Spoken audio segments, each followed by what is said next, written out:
नमस्कार दोस्तों। हिंदी भाषा के अंतर्गत आज इस क्लास में कवर करेंगे राजभाषा, राष्ट्रभाषा और राजकीय भाषा। विभिन्न क्षेत्रों में राजभाषा का क्या महत्व है और राजभाषा आयोग, संसदीय राजभाषा समिति, राजभाषा अधिनियम, संकल्प 1968, राजभाषा नियम और राजभाषा की इन सभी बिंदुओं पर आज मैं खरा उतरने का प्रयास करूँगा। हर राज्य की हिंदी, हर परीक्षा की हिंदी। फर्स्ट में अध्ययन करेंगे कि राजभाषा से क्या तात्पर्य है। तो राजभाषा से तात्पर्य यह है कि संविधान द्वारा सरकारी कामकाज की प्रशासन और संसद और विधान मंडलों तथा न्यायिक कार्यकलापों के लिए स्वीकृत भाषा। सन 1949 में सी राजागोपालाचारी ने भारतीय संविधान सभा में नेशनल लैंग्वेज के समांतर स्टेट लैंग्वेज शब्द का प्रयोग किए थे। ध्यान रखेंगे किसके समांतर, तो नेशनल लैंग्वेज के जगह पर इन्होंने स्टेट लैंग्वेज को प्रयोग किए थे। किनके द्वारा? राजागोपालाचारी के द्वारा। संविधान सभा के कार्यवाही के हिंदी प्रारूप में स्टेट लैंग्वेज का हिंदी अनुवाद राजभाषा किया गया है। ठीक है, क्या किया गया? स्टेट लैंग्वेज के बदले में राजभाषा नाम दिया गया है। सेकेंड पॉइंट है राजभाषा हिंदी के प्रयोग और प्रगति के बारे में।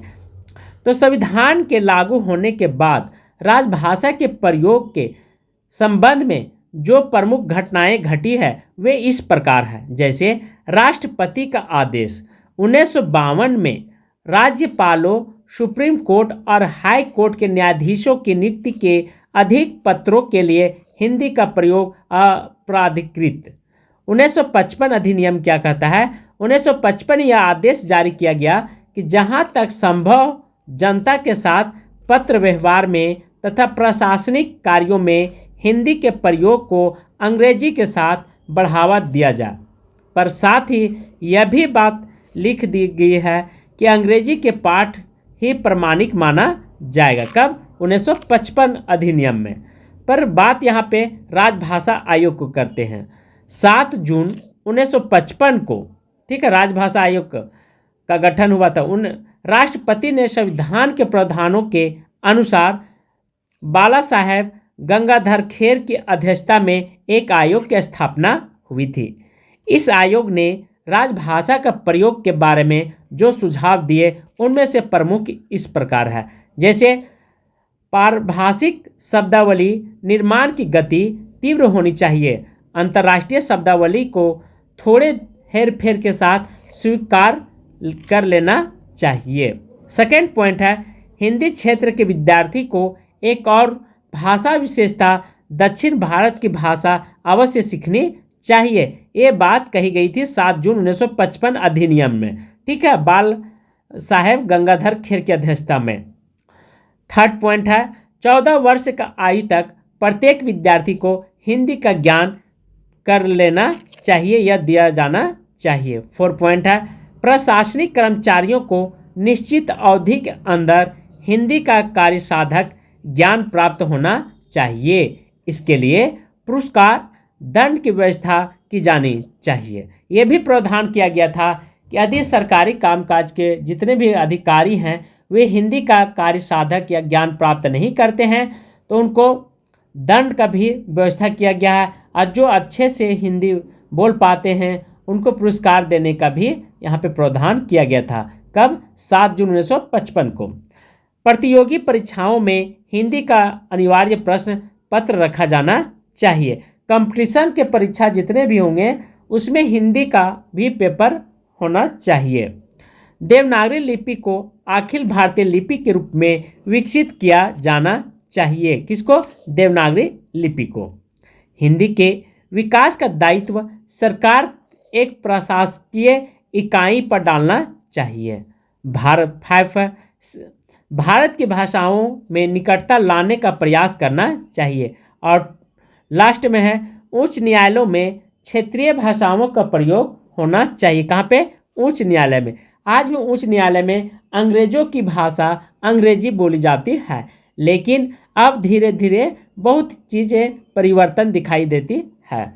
संसदीय राजभाषा समिति का अध्ययन करेंगे। इसके अंतर्गत क्या क्या सुझाव दी गई थी, इन सुझावों का परीक्षण करने का दायित्व संसद की राजभाषा समिति को सौंपा गया। समिति ने 1959 में जो सुझाव दिए हैं वे इस प्रकार हैं। जब तक कर्मचारी और अधिकारी हिंदी का कार्यसाधक ज्ञान प्राप्त न कर ले तब तक वे अंग्रेजी में कार्य करते रहेंगे। ये प्रावधान दिया गया किसके अंतर, संसदीय राजभाषा समिति के अंतर्गत।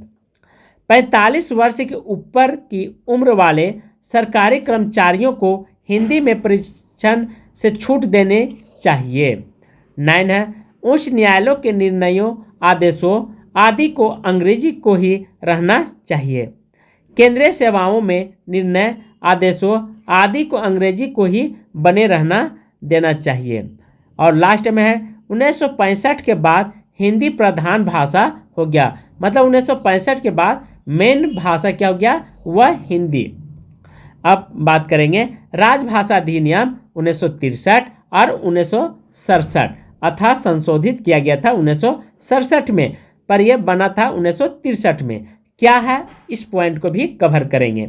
संविधान के उपबंधों के अनुसार 1955 में हिंदी को भारत की एकमात्र राजभाषा बनाना था, पर इससे ठीक पहले हिंदी क्षेत्रों जहाँ पे हिंदी नहीं बोली जाती है, विशेषतः पश्चिम बंगाल, तमिलनाडु में हिंदी विरोधी आंदोलन प्रारंभ हो गया। ऐसे स्थिति में जवाहरलाल नेहरू जी थे, वो क्या निर्णय लेते हैं, तो कहते 26 जनवरी 1965 के बाद, ठीक है, क्योंकि आज़ाद भारत में प्रथम प्रधानमंत्री पंडित जवाहरलाल नेहरू ही बने थे।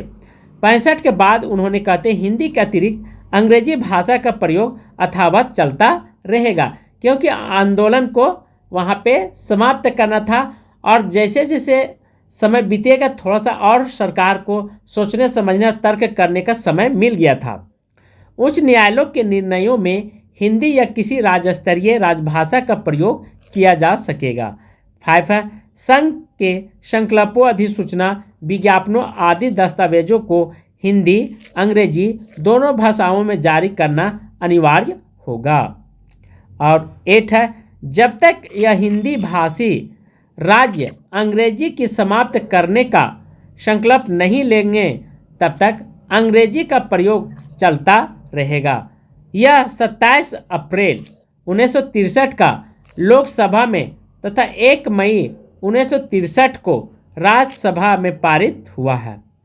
यह 10 मई 1963 का अधिनियम हुआ। संकल्प 1968 की बात करेंगे। 1967 के संशोधन के बाद यह हिंदी भाषी राज्यों की चिंता तो समाप्त हो गई थी, किंतु उन लोगों की चिंता बढ़ने लगी थी जो देश की एकता के लिए हिंदी की एकमात्र राजभाषा के रूप में स्वीकार करना चाहते थे। बिल्कुल सही है। संकल्प जो लिया गया था 1968, इसमें पूरे राष्ट्र की ताकत एक ही भाषा में समाहित करने की बात कही गई थी।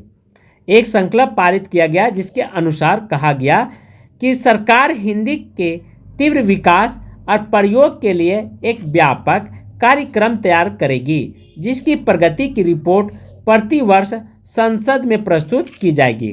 भारत सरकार राज्यों के सहयोग में त्रिभाषा सूत्र लागू करेगी। इसके अंतर्गत हिंदी भाषी क्षेत्र में हिंदी और अंग्रेजी अतिरिक्त एक अन्य भारतीय भाषा, विशेषतः दक्षिण भारतीय भाषा का अध्ययन अनिवार्य होगा। देखिए 4 पॉइंट कहता है कि दक्षिण भारत में जिस तरह से वहाँ पे हिंदी का विरोध किया गया, तो ये सरकार के द्वारा यह निर्णय लिया गया कि दक्षिण भारत की भाषा जैसे मलयालम, कर्नाटका और केरल, इन सभी में देखिए जो भाषा बोली जाती है, ठीक है, उसको उत्तर भारत में भी ये अध्ययन करने का केंद्र बनाया जाए और लोगों को इसके लिए अग्रसित किया जाए। हिंदी भाषा क्षेत्रों में प्रादेशिक भाषा अंग्रेजी के अतिरिक्त हिंदी का अध्ययन अनिवार्य कर दिया गया था।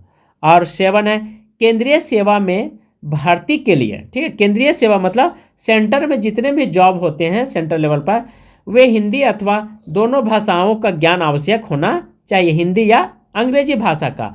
या फिर सरकारी और 8वीं अनुसूची में उल्लेखित सभी भाषाओं का समन्वित विकास के लिए कार्यक्रम तैयार करेगी।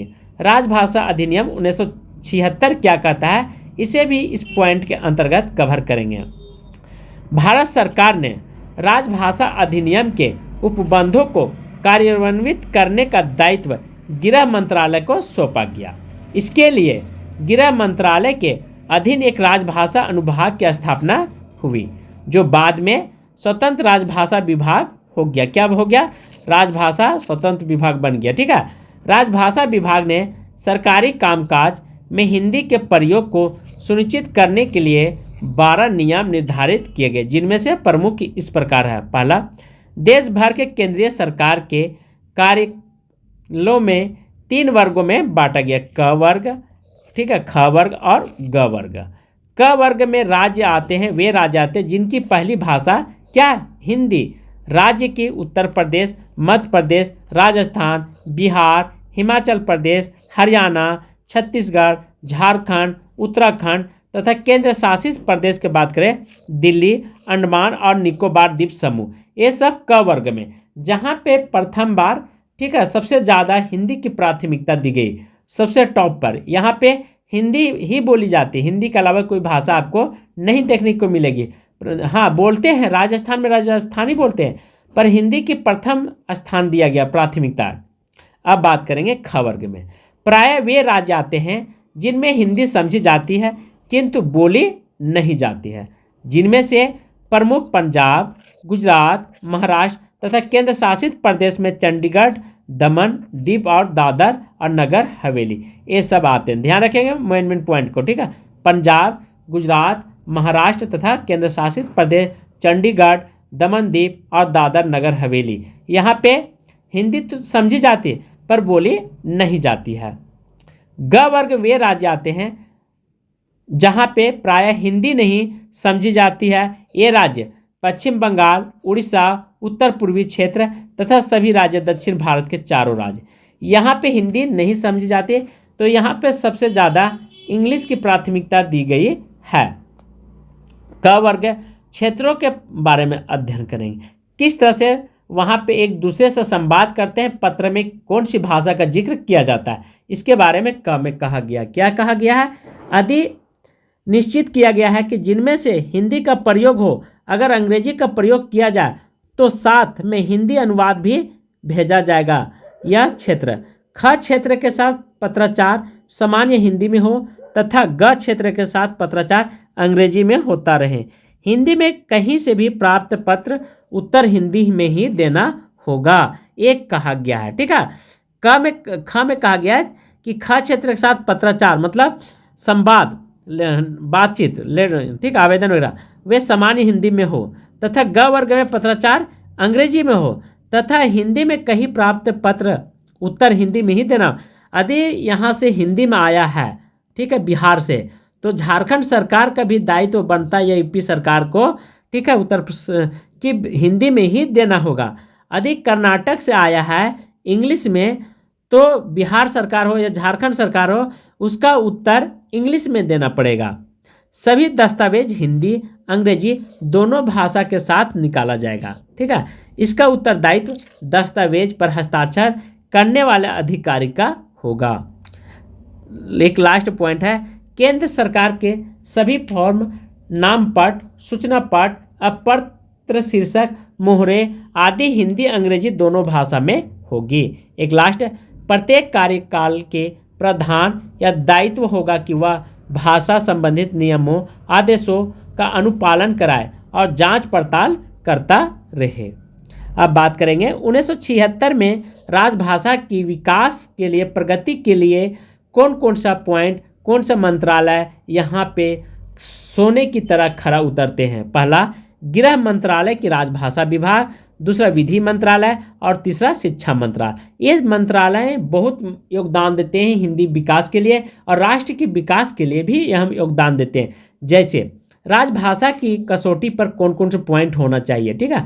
पहला पॉइंट यह होना चाहिए कि वह भाषा देश, ठीक है, वह भाषा देश जो सभी अधिकतम व्यक्तियों द्वारा बोली जानी चाहिए, उसको राजभाषा का दर्जा प्राप्त मिलेगा, अन्यथा नहीं। दूसरा पॉइंट कहता है राजभाषा के रिलेटेड, उसे बोलने वाले देश के किसी एक हिस्से में नहीं बल्कि विभिन्न हिस्से में, ताकि वह भाषा पूरे देश में संपर्क सूत्र स्थापित करने में सक्षम हो, तभी उस भाषा को राजभाषा की कसौटी पर उतारा जाएगा, अन्यथा नहीं उतरेगा। थर्ड पॉइंट है, वह भाषा राष्ट्र के संस्कृति विरासत की धारण करने में सक्षम हो तथा अर्थात देश के विभिन्न सांस्कृतिक पंछी की अभिव्यक्ति उसमें भी पाती है। और एक फोर है, उसका शब्द भंडार इतना व्यापक हो कि देश के विभिन्न हिस्सों में प्रचलित शब्दावली उसमें शामिल हो सके। उसमें यह प्रवृत्ति भी होना चाहिए कि देश की भाषाओं में अन्य भाषाओं को वह सहायतापूर्वक शामिल करे, न कि उसमें परहेज। और एक लास्ट, उस भाषा का व्याकरण सरल होना चाहिए ताकि देश के अन्य हिस्सों में निवासी आती हो उसे सीखना चाहिए तो सिखाने का प्रक्रिया कठिन न हो। एक लास्ट है, उसकी ध्वनि संरचना व्यापक तथा लचीली होनी चाहिए राजभाषा का, ठीक है, ये नियम कहता है। यदि अन्य भाषाओं की कुछ ध्वनियाँ उसमें प्रयुक्त न होती हो तो उन्होंने स्वीकारने की क्षमता उसमें होनी चाहिए। और एक लास्ट पॉइंट है, जिसकी लिपि भी राष्ट्रीय लिपि होनी चाहिए, अर्थात ऐसी लिपि जिसमें देश की सभी भाषाओं में प्रयुक्त होने वाली ध्वनि संकेत लिखे जा सकते हो। उसे भाषा में सहित साहित्य की रचना व्यापक तौर पर हुई हो तथा साहित्य देश के विभिन्न क्षेत्रों में रचा गया है। और एक लास्ट है, उसे राजभाषा ने राष्ट्र के प्रमुख आंदोलनों में सक्रिय भागीदारी की, अर्थात सामाजिक विकास की प्रक्रिया में सक्रिय भूमिका निभाती है। 14 सितंबर 1949 को भारत के संविधान में मान्यता मिलती है किसे, राजभाषा का, किसको, तो वह हिंदी में, लेकिन राष्ट्रभाषा का दर्जा नहीं मिला। राजभाषा 17 का अनुच्छेद 343, 351 तक राजभाषा संविधान का प्रावधान किया गया है। दोस्तों, इस संविधान के 8वीं अनुसूची, ध्यान रखेंगे, 22 भाषाओं को मान्यता प्राप्त है, जैसे सिंधी, तमिल, तेलुगु, उर्दू, असमिया, बंगला, बोडो, मैथिली, डोगरी, गुजराती, हिंदी, मलयालम, कन्नड़, कश्मीरी, कोंकणी, मणिपुरी, ठीक है, मराठी, नेपाली, उड़िया, पंजाबी, संस्कृत और संस्थाली, टोटल 22 भाषा थे। मूल संविधान में केवल 14 भाषा दिया गया था। संविधान संशोधन 21वें में संशोधन किया गया, वहाँ पे सिंधी को जोड़ने पर संख्या 15 हो जाता है। और 71वें संविधान संशोधन 1952 में हुआ था, ठीक है, 1, 2। यहाँ पे कोंकणी मतलब नमक, ध्यान रखेंगे, न से नेपाली, म से मणिपुरी और क से कोंकणी भाषा को जोड़ा गया 1952 में। प्रथम जोड़ा गया था केवल सिंधी भाषा को, ठीक है। उसके बाद 92 संशोधन अधिनियम 2003 में हुआ था। इसमें डोगरी, बोडो और मैथिली और संस्थाली 4 भाषा को, यहाँ पे 3 है तो 4 यहाँ, ठीक है, जोड़ा गया। इस तरह से टोटल संविधान में 22 भाषा को मान्यता प्राप्त है। इन 22 भाषा को आप हिंदी में किसी भी क्षेत्र में आप जा कर के लिख सकते हैं, पढ़ सकते हैं या एप्लीकेशन दे सकते हैं कार्यालयों में, ठीक है। उसके बाद नेक्स्ट क्लास में मैं बताऊंगा अनुच्छेद और राजभाषा में देवनागरी लिपि का सुधार समिति, इन सभी बिंदुओं को भी मैं नेक्स्ट क्लास में बताऊंगा। यदि अच्छा लगेगा तो एक लाइक, सब्सक्राइब और शेयर जरूर कीजिएगा। इससे आपके हाथों में कोई खुजली होने वाला नहीं है। थैंक यू, धन्यवाद।